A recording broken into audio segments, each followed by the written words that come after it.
Other shows we have for you to enjoy at myclassicradio.net. The Avengers was most certainly not a household name in South Africa prior to the radio series. With no national television service until 1976, the mechanism simply was not present in the country to show television programs to mass audiences. While many other countries reveled in the filmed adventures of John Steed and company, South Africa was not equipped to join in the fun. The series took Britain by storm and made a major impression in the American markets, being that greatest of rarities, a British series given a network transmission slot. However, as a filmed series, rather than a videotaped one, The Avengers was able to gain a modicum of exposure in South Africa through film rentals. Come and listen at myclassicradio.net. Other shows we have for you to enjoy at myclassicradio.net. 21 Precinct was a police drama broadcast on CBS from July 7, 1953, to July 26, 1956. It initially served as a summer replacement for My Friend Irma. The show was produced in cooperation with the Patrolmen's Benevolent Association of City of New York and adaptations from True Criminal in New York. The Policeman's Point of View. Historically, the 21st Precinct had been located near Gramercy Park, Manhattan. In 1929 the department reorganized the precinct numbering, and 21st designation was discontinued. No such precinct existed during the run, nor does a 21st precinct exist. However, the fictional precinct's territory closely corresponds to that of the Upper Side's 23rd precinct since 192. Come and listen at myclassicradio.net. The Story of Dr. Kildare. Whatsoever house I enter, there will I go for the benefit of the sick. And whatsoever things I see or hear concerning the life of men, I will keep silence thereon, counting such things to be held as sacred trust. I will exercise my art solely for the cure. The Story of Dr. Kildare, starring Lou Ayres and Lionel Barrymore. Metro-Goldwyn-Mayer brought you those famous motion pictures. Now this exciting, heartwarming series is heard on radio. In just a moment, the Story of Dr. Kildare. But first, your announcer.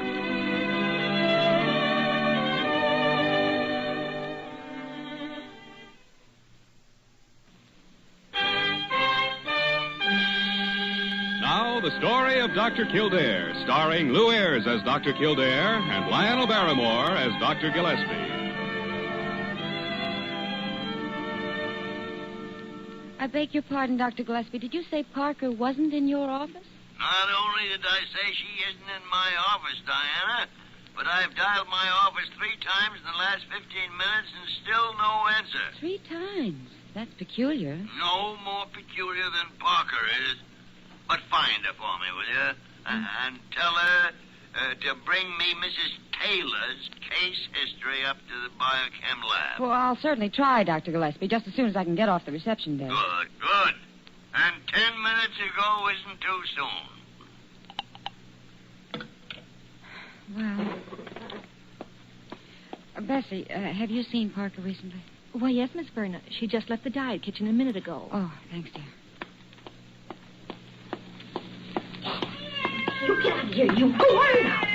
Parker, for goodness sake. Don't stand there, Diana. Help me get this cat out of the building. Parker, will you skip the cat and get into the office so Dr. Gillespie can have Mrs. Taylor's case history up in the biochem lab before he has to be scraped off the ceiling? Well, as if I had anything to do with a stray cat being in here. You'd imagine you cat, you. Don't you dare go in Dr. Gillespie's office. Come here, you fugitive from a back alley. Did you hear me? I said, come here. If you don't get off that desk, I'll...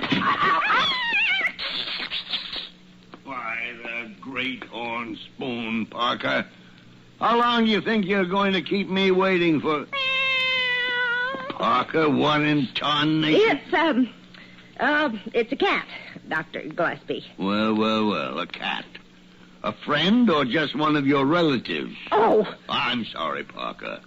What? Well, naturally, I'm sorry. I understand your interest in animals. Because your next job, you'll probably be lucky if you're working for a veterinary. Now, you see here, Dr. Gillespie. I'm not... Good afternoon, everyone. Oh, Jimmy, hello. How about coming over to Sullivan's for a bottle of Dr. lunch? Kildare, would you please tell this old... Well, now, Doctor. A new patient? Now, wait a minute, Jimmy. Wait a Ah, minute. there you are, Dr. Gillespie. I'm glad I found you at last. Oh, no. What's the matter, Dr. Carew? You're pale. Don't you like cats? I cannot abide cats. They make my skin crawl. And until this cat is out of here, we'd better go over to my office. You come along, too, Dr. Kildare. I'm busy. I'm making a new prognosis on Mrs. Taylor in 504. Dr. Gillespie, this is urgent. I guess it's ours not to reason why, ours just to do and cure. Come on, Dr. G. Over to Dr. Carew's office.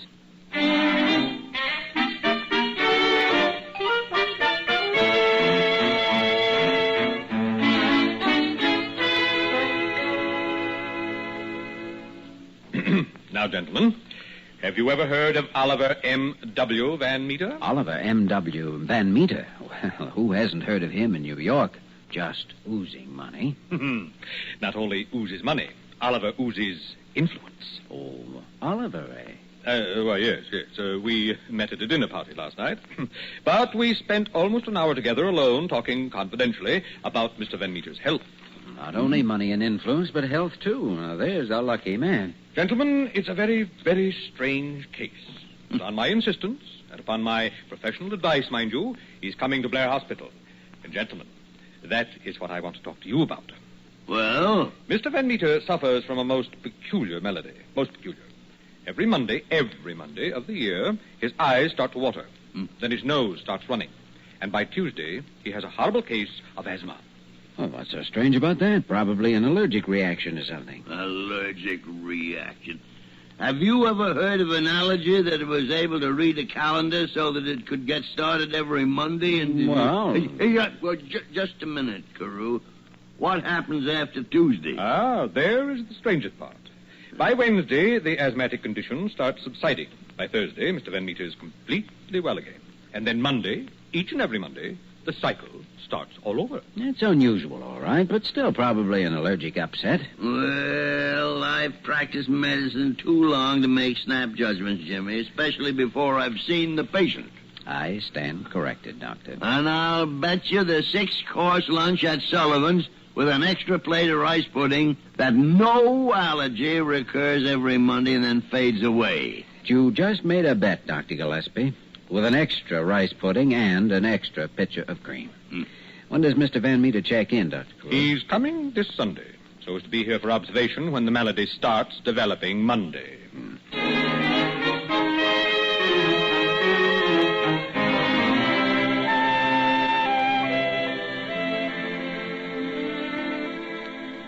Oh, Jimmy, not this weekend again. But, Diane, I just told you, I made this bet with Dr. Gillespie. And I bet you're breaking our date just because you want to meet the great Oliver M.W. Van Meter. You ought to know by this time, sweetie. There's no one I'd rather be with than you.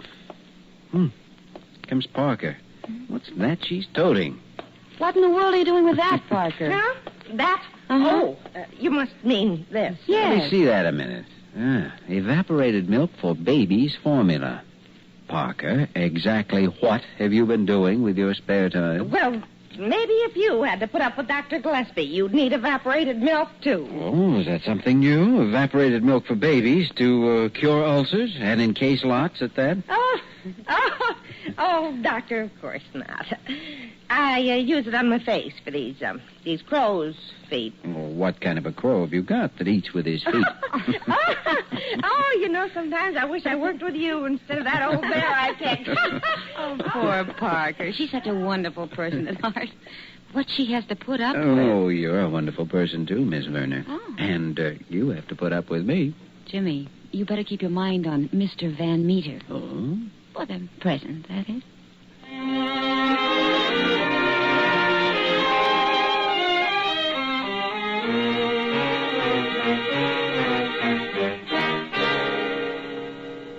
Now, if there is any anything at all you want, Mr. Van Meter, just press that little call bell right over your head, and you will get some of the service for which Blair Hospital is so justly famous. Thanks. What I want you can't get in the hospital. I beg your pardon? Look at this item here. Oh. I don't recall seeing that when I read the paper this morning. Well, what paper do you read? You mean there's a difference? Well, certainly there's a difference. Yes, I see. Oh, Dr. Gillespie, Dr. Kildare, do come in and meet Mr. Van Meter, Oliver M.W. Van Meter. Delighted, Mr. Van Meter. Yeah. Now, Dr. Kildare and I would like to start by getting a case history, Mr. Van Meter. I told Carew the entire case history the other night, and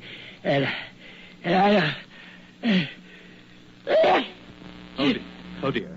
In the lab, everyone, and not one of them is positive. Well, that should be pretty solid evidence that it isn't an allergy, then, shouldn't it? No, unfortunately not, because when I made the nasal smear for eosinophiles, it showed Van Meter's definitely allergic to something. Some unusual thing we just don't know about and can't find. Oh, this is dreadful. Dr. Gillespie, can't you suggest something? Yes.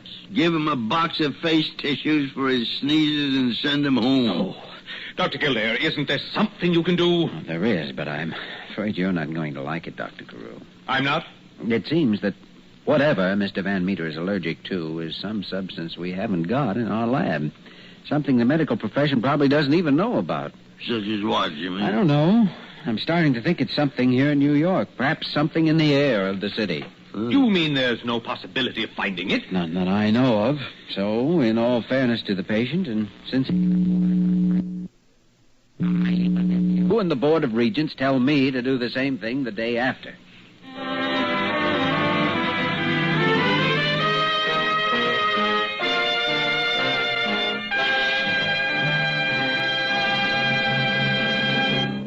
We return to the story of Dr. Kildare in just a moment.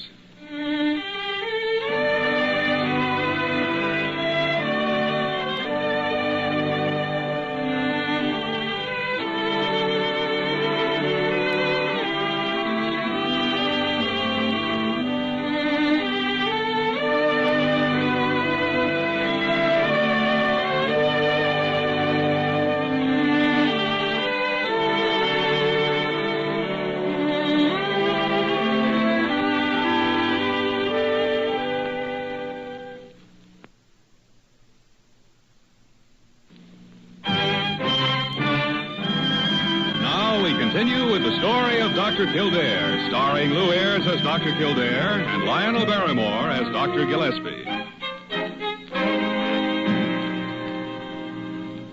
Dr. Gillespie, not alone have you been my friend, but you've been my mentor. You know that. Ah, mentor. My Aunt Bessie's bustle. When you came into the hospital, you were wet behind the ears, and someone had to take care of you. I appreciate that. And you're still wet behind the ears. In fact, what you did with Van Meter was all wet. Oh, please, let's not start that song and dance again, arguing whether he has a bad cold or an allergy. Oh, that's not what I mean. Why don't you face the facts? Carew was so tickled getting Van Meter into the hospital, he wasted no time letting the Board of Regents know all about it. Oh. And I suppose the board has nothing better to do now than wonder why Van Meter isn't here anymore. Jimmy, the fact is somebody dropped a golden egg into their basket, and you're the one who's thrown it away. Well, I'm sorry, but I did it for the good of the patient. Yeah? But did you consult me? Well, Did you ask whether I thought he should leave New York? No. I suppose I should have. But with you feeling so miserable... Sure, yeah, I feel miserable, all right, and it's from that cold Van Meter sneezed all over me. Oh, now be reasonable. If he did have a cold, how could you contract it that soon? How possibly? Well, you heard Carew. Van Meter has influence.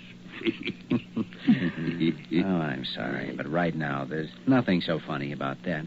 When I see a patient racked with spasms and gasping for breath the way Van Meter did last Tuesday, I'm afraid I suffer as much as he does. How do you think I feel? I must have spent 35 years in this hospital for some reason. Breathing was so labored, clenching his fists, twisting in agony to get his breath. Well, we'll see. This is Tuesday, and if Van Meter does what he promised me, he'll be telegraphing from upstate and letting us know what happened. Jimmy, I hope Carew and the Regents don't kick you out before you pay for that lunch. Well, Dr. G, if they do kick me... Oh, hello, Parker. A telegram just came for you, Doctor. Thank you, Parker. A night letter from Oliver M.W. Van Meter. Oh? Is he all out of face tissues already? I'll say he isn't. Listen to this. Quote, this is the first Monday in 3 years I've had no symptoms or discomfort. Congratulations, Doctor, and my eternal thanks. Well, Dr. G, it is just about lunchtime. By the tarnation, I can't figure it out. Van Meter's well, and I've still got my... my cold. Parker. Yes, Doctor. I feel so good about this telegram, I'm going to buy you a whole case of that evaporated baby milk. Evaporated what? Nothing, Doctor. Nothing at all. Dr. Kildare, congratulations on your diagnosis of the Van Meter case. You should have waited, Parker. Another telegram just came for Jimmy. Another? Yes. How popular can you get? Well, maybe your grateful patient wired you $100,000 in partial appreciation. Maybe. Yeah, give me that. Hmm? By the great horn spoon, grateful patient. Not only opens my personal telegrams, laughs in my face. Dr. Gillespie, what does it say? I'm laughing so much I can't read it. Oh, this is rich. Oh, good night, Doctor. Parker, shut up. Will you please let me read that? Oh, here, Jimmy. Well, I'll be blasted. This just doesn't make sense. Well, for heaven's sake, what doesn't make sense? Let's see. Yes. First telegram from Van Meter was a night letter sent Monday, and this is a straight telegram sent today, Tuesday. Yes, and? Upstate at Lake George, Van Meter was all right on Monday, but 24 hours later, on Tuesday, the whole thing started up again exactly the way it did here, except 1 day later. Well... Is there a doctor in the house? And if there is, tell him Dr. Kildare's taking me to Sullivan's for lunch.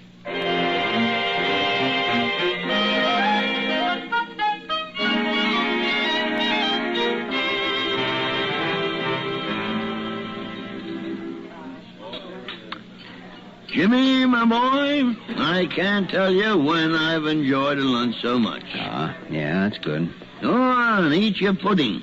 No thanks. Doctor, not only is your slip showing, your slip in diagnosis, of course, but you're not even diagnosing yourself properly. It's a kind of very old phrase of yours, Doctor. What the tarnation are you talking about? Do you know? By the ever-living... Ooh, I'm glad we enjoyed our lunch before he got here. Oh, so here you are. Well, I wish when you gentlemen leave the hospital, you'd let someone know where you're going. Parker knew. Well, if she did, she wasn't around. And anyhow, the door of your office was locked. Now, see here, Dr. Kildare. What's all this about a telegram from Oliver? Yeah, here, read it for yourself. Oh. Well, Dr. Kildare, now what do you propose doing? There's only one thing I can think of. Cutting your own throat, Doctor? No, but I'm going to telephone Mr. Van Meter Thursday when his new attack has subsided and ask him to come back down here, back to Blair Hospital. Back to... Dr. Kildare, you don't think for a moment he'd come back after you gave him the bum's rush? I don't know, Dr. Carew. I only know that if Mr. Van Meter can be cured, I'm going to cure him. If I have to work till I have a long gray beard.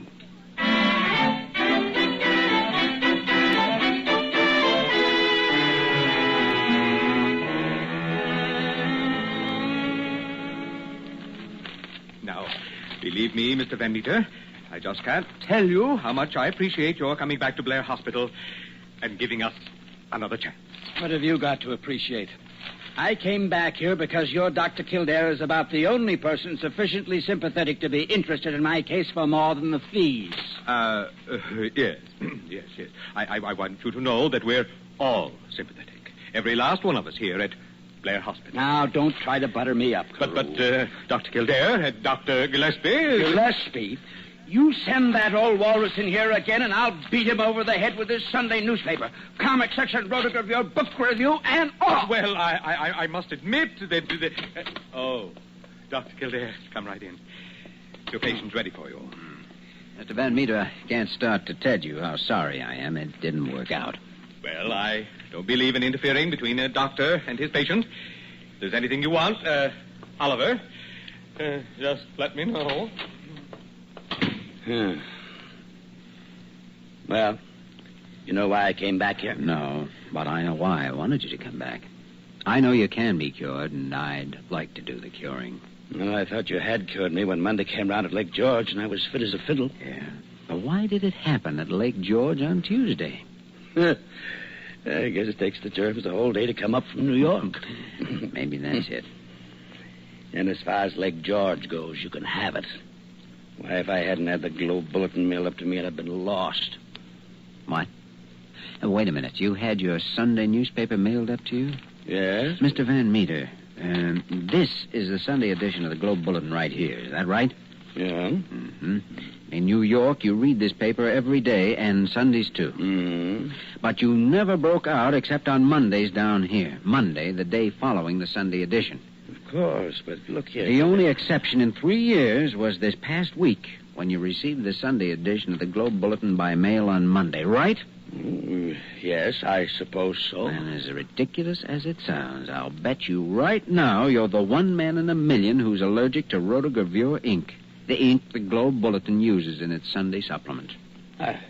I'm allergic to newspaper? You are. To rotogravure ink? If I'm wrong, Mr. Van Meter, I'll eat the Globe Bulletin, Hopalong Cassidy, comic section, and all.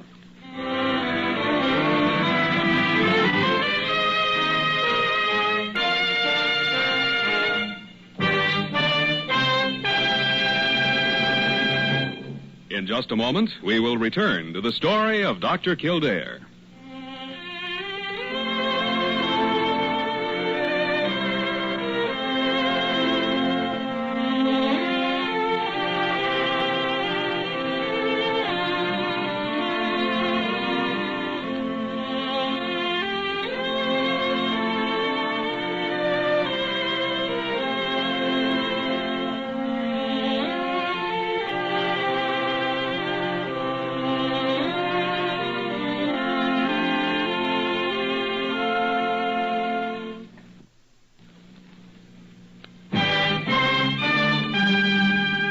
Once again, the story of Dr. Kildare, starring Lou Ayres as Dr. Kildare and Lionel Barrymore as Dr. Gillespie.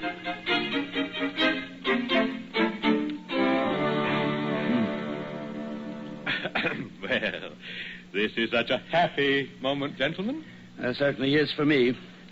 Well, goodbye again, Dr. Kildare, and thanks to you too, Dr. Gillespie.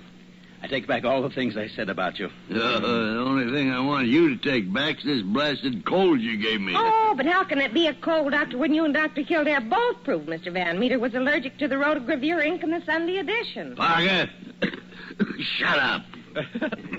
Well, come along, Oliver. I'll walk you down to your car. Goodbye. Yes, goodbye.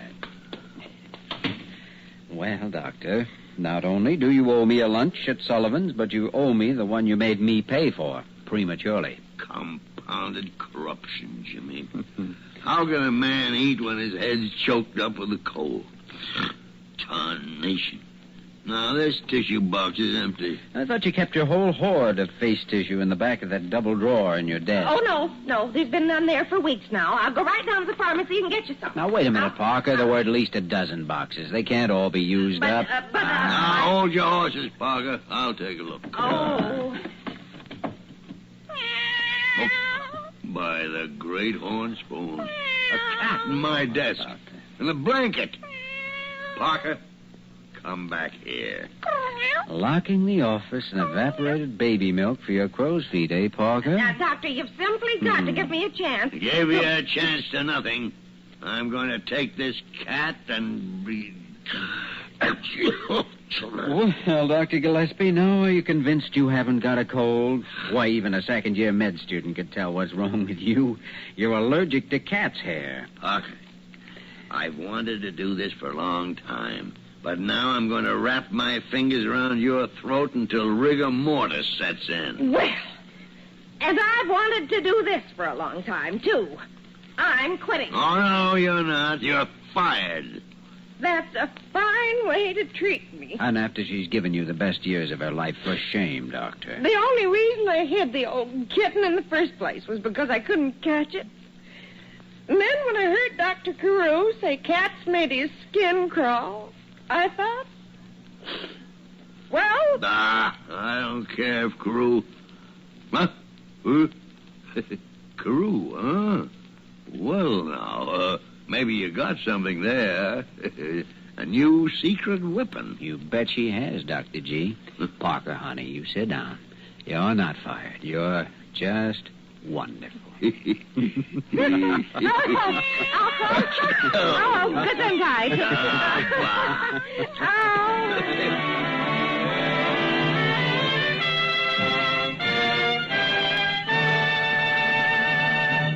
You have just heard the story of Dr. Kildare, starring Lou Ayres and Lionel Barrymore.